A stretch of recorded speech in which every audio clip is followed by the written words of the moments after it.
So now let's create a floor plan shell. So in order to do that, I'm going to go into my categories menu right here, and I'm going to go for maps and floor plans. So over here, I'm going to select a simple home plan, let's say for example, and I'm going to choose metric unit and press create. So now what I want to do is I want to set the units right here. So I'm going to go into the page layout section in the design right here. So another over here in the size, let me just go to more page size and adjust the size as per what I want. So I'm going to go into drawing scale and let's define a scale right here. So I'm going to have in a custom scale. For example, let's say the custom scale, for example, you can see that 2 centimeter is 1000 millimeters right here. All right now, so I'm just going to say around 1 centimeter cm is equal to 1000 millimeter right here. So let's press apply, just like that. And now in order to start working with my floor plan, I'm going to go into view and I'm going to enable the grid. So you can see the grid right here. You can see that this over here, if I were to zoom it in by holding the control key, you can see that I can zoom in to see the grid right here. So now what I want to do is I want to create a floor plan right here. So I want to work with something like, let's say for example, a room. So I'm just going to drag this in just like that, and you can see that there's the room right here. And I want to enter the value, so I'm going to right click, and I can see that I can enable show shape sheet right here. So once you go over here, you can see that the shape sheet appears over here, and there's the width and height. That's 3 meters by 2.5 meters right here. Let's say I wanted something like around 14, let's say for example 500 meters, 500 meter, and there you go, and press tab. So you can see that, and over here on the height, I'm going to have something like 400 meter right here, and press tab.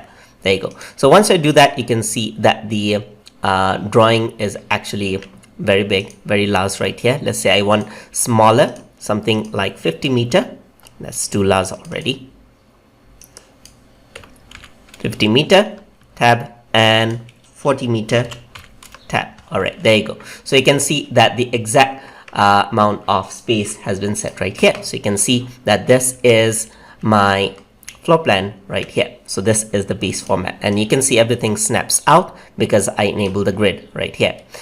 Once I'm happy with the size, the overall size, now I can work with walls and everything else. So you see that I have walls right here. So I can simply click and drag a wall, and you can see that I can partition the wall right here. So let me partition it into 3 spaces. So I will drag it onto the center. You can see that everything snaps into the place right here, and you can drag in the wall, and you can rotate this out by clicking one of the handles, and you can see that I can snap it right onto the wall right there. So I can drag it out onto the bottom right here.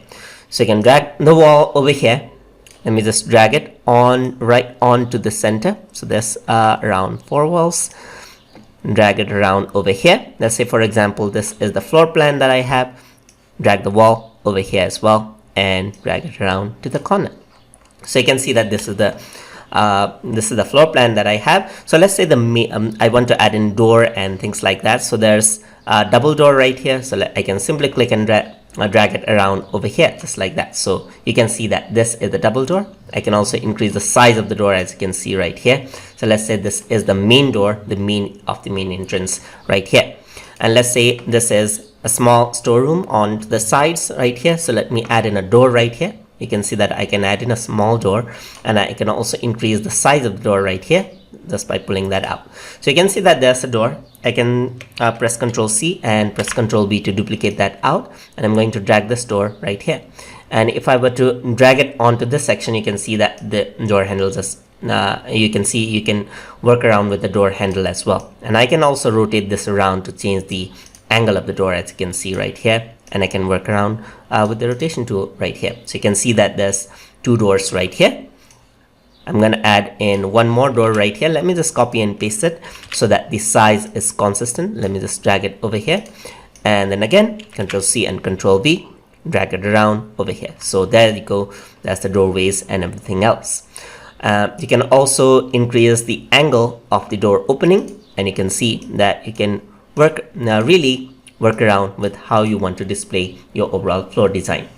So that is how you can create a floor plan shell and doors inside of Microsoft Visio. Hope you guys learned something as always. And as always, please like, comment, share, and subscribe.